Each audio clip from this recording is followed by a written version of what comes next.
Football is coming back on the 17th of June. I repeat, football is coming back, ladies and gentlemen. In other news, Troy Deeney returns to training, more players test positive for coronavirus, size matters for Thomas Muller, and how drunk can you get watching 4 games in a row? We think very.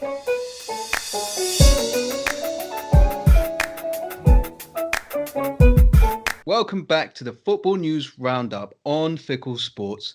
And we've been scrambling about for the last couple of days at the bottom of the barrel, but we've got an absolute blinder of news coming our way today. And that is that the Premier League has scheduled to restart on the 17th of June, which is a Wednesday. And it includes the first 2 games, Aston Villa versus Sheffield United, and a great game in Man City versus Arsenal. Now, these 2 games are to round out the rest of the round, the teams that have a game in hand, and the rest of the game weeks will start the 19th to the 21st of June. Now, I am finally excited. Finally. It's coming back, Alex. It's coming back. Yeah, I'm not that excited. Yeah, only 480 hours. I'm not counting down at all. At all. By the second. No, this is the first time I actually felt excitement for this, because up until now, I've been a little bit like, at any point, they could just pull the plug. If there's, too many positive tests, if there's, if there's too many players who don't want to come back, I've felt a little bit like it could just all be null and void. But this is the first time I'm actually a little bit excited, and then my hopes are up. And I have one quick question for you. I think Arsenal fans at this moment in time, you being one of them, are you sitting here because a lot of Arsenal fans are like, can't wait for football, I'd watch any game, and the first game back they give you is Man City versus Arsenal. Are you still looking forward to football?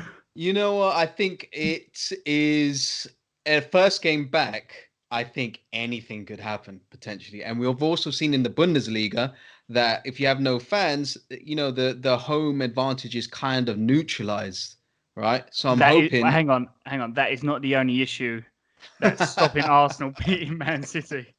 You have a lot of other problems. And Mikel Arteta has the handbook on Pep Guardiola's tactics. So maybe you might see an upset, but I mean, it'd be a bit of a nightmare for the bookies to even set odds at this stage. They've got no information, it seems.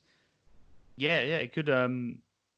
Yeah, it could actually be really interesting. I wonder if they'll take some data from the Bundesliga to try and work into their algorithms. Obviously, this lack of home advantage, so it seems. But yeah, on a Wednesday, I might decide to take a half day off and buy as much KFC and beer as one can possibly have. And that Thursday morning is going to be a real struggle to get out of bed and log in. It will be absolutely worth it. I think the police have announced as well that they're happy to help out with games being played at home. Although they did, I think there was a mention that high-profile games, for example, the North London Derby, that they should be played at neutral venues. So it's just been suggested so far. Yeah, well, I think they're still working out the logistics of it. So as more information gets released, obviously we will relay that back to all you guys listening. But it's interesting to keep an eye on it. But did you see the TV schedule for Saturday? Right. Game at 2:00, game at 4:00, game at 6:00, and game at 8:00. Now that is unprecedented. Like you had it World Cup games where you have 3 games in a row, but you've never had 4 games in a row. I've never seen that in my entire life. I think there'll be a massive arse groove in my couch for that Saturday whenever it comes. Sorry, sofa. I feel like my whole life I've been preparing for this day where I can watch 5 games in a row, so I feel I'm quite prepared. Although I don't know how you feel about this. One, I like to have a few beers when I watch football, so after 5 games, so that's probably 10 hours of football, I'm gonna be fucking plastered. What else is in the news? We got the latest round of coronavirus test back. This is round. This has happened. Yeah. I thought it was worth touching on this just quickly because, I mean, it gets a bit samey because obviously you're getting these rounds less than once a week. It's a little bit less than that, but I think it's quite important because if there's an increase, it could actually bring a halt to this whole project restart. But I'll give you the latest stats. There was 1,008 tests this round. That's 12 more than the previous round. So, and there was a total of 4 positive tests from 3 different clubs. Yep. And it also said it's not clear yet who has got the tests, and it might also be players who fouled in round 1 have returned since self-isolating for 7 days. But we know one player who did confirm that it was positive, and that was Aaron Ramsdale of AFC Bournemouth. Well, it's kind of sad that I don't know. he was in the second round, so we don't know anyone round. yet. Oh, we don't know anyone yet. But back on Aaron Ramsdale and even the first round with Watford players, seems like it's not really a big deal when it's the smaller clubs. I think if you had the first team goalkeeper of Man United, if you have David De Gea, then people they'll be more concerned about this. But it seems like it's just the new normal until bigger clubs get affected. I hope you're wrong. I do hope you're wrong because we don't know yet. Yeah. If someone like De Gea or De Bruyne got it, and all of a sudden there was uproar and like whether or not we should do it, I think that's that's disgraceful, isn't it? If anyone gets it, it's bad. It doesn't matter how good at football you are. At a human level, it's bad, and there should be an equal response regardless of who they play for and how good they are. Yeah. So I really do hope that isn't the case, but you don't know with football. Do you think they should make stricter guidelines, stricter rules in how players, say if they said you need to go to a camp-like style where you have all your team in a confined space camped together in, say, a block of flats, or like how they would similarly do when the England team goes to the World Cup and they stay in a self-contained camp? Well, it's interesting you say that because Ramsdale come out and said he's actually been adhering to the lockdown rules. He must have picked it up in the supermarket because he tested negative the week before. And then got it. Yeah, and I think as well, is that fair to the players to be without their family? I think if they've been with their family for 6-7 weeks in a row, they would volunteer. Yeah, they would probably volunteer to get out with the lads and play football and earn the money that they want and need. So I don't know. I don't see it as a massive issue because you have nine games left for each team, give or take, and you're going to play every couple of days. That might be rounded out quite quickly. You finish that in a month.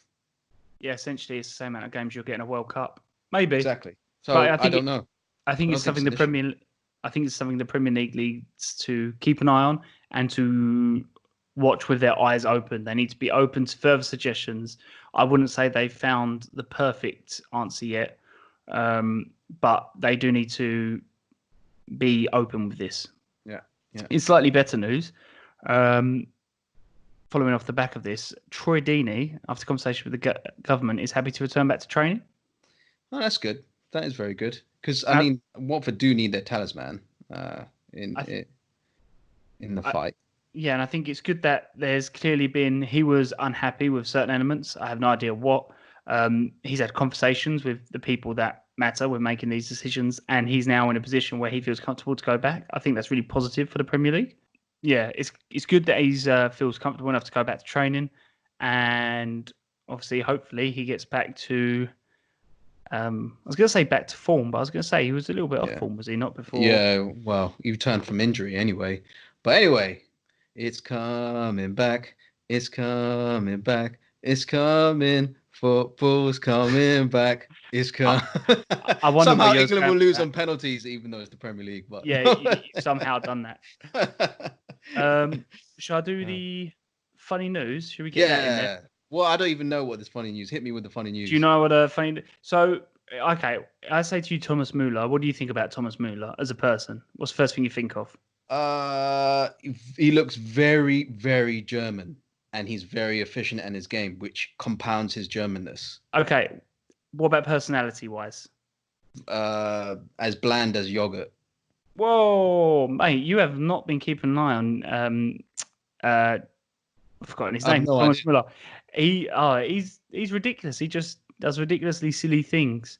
There's a video of him where he's saying good morning, and he sounds exactly like Kermit the Frog. Okay. Yeah. Yeah. There's another one of him dancing. I think after the Bundesliga won the Bayern Munich won the Bundesliga. Right. Right. Have a little look at Thomas Muller. You'll see he's a Okay. character. Okay. So this guy, I don't know if you saw at the weekend, but Bayern Munich beat Dortmund 1-0. Oh yeah. Yeah. Yeah. Well, no, I didn't see it. I just can't get into it. But yeah, go on. Well, Kimmich did a lovely little lob. It was like Totti-esque. Yeah. Borussia Dortmund goalkeeper, Berkey, and Muller, this lovely, bubbly guy who I don't think he's ever had an enemy until now. He comes out and said they targeted the Borussia Dortmund goalkeeper because he doesn't have the longest arms. Really? Okay. Which What? you know something about. They can't see my arms, so get fucked. Right, listeners. Alex is what? 6'1", 6'2". 6'1". He has the arm length of a small child somehow, or someone who's 6'1". Wish you could see it. Maybe you should send the post on Instagram. I feel like what you're saying right now is that if I was in goal for Borussia Dortmund, Bayern Munich would have targeted me. Yeah. I mean, definitely target you because you're useless in golf. But anyway, yeah. Yeah, I really hope that something bad befalls you. Like you tread on a bit of Lego, something like that. Like not too bad, but I want you to be severely inconvenienced at some point in the next 4 hours. Get the trots, something else somehow. Yeah, but only for like half hour. I want you to worry that it's going to be longer. Yeah, but that's it. That's the news roundup. Well, the first 75% Yeah. was the news roundup. All the best. We will see you next time. See you later, guys.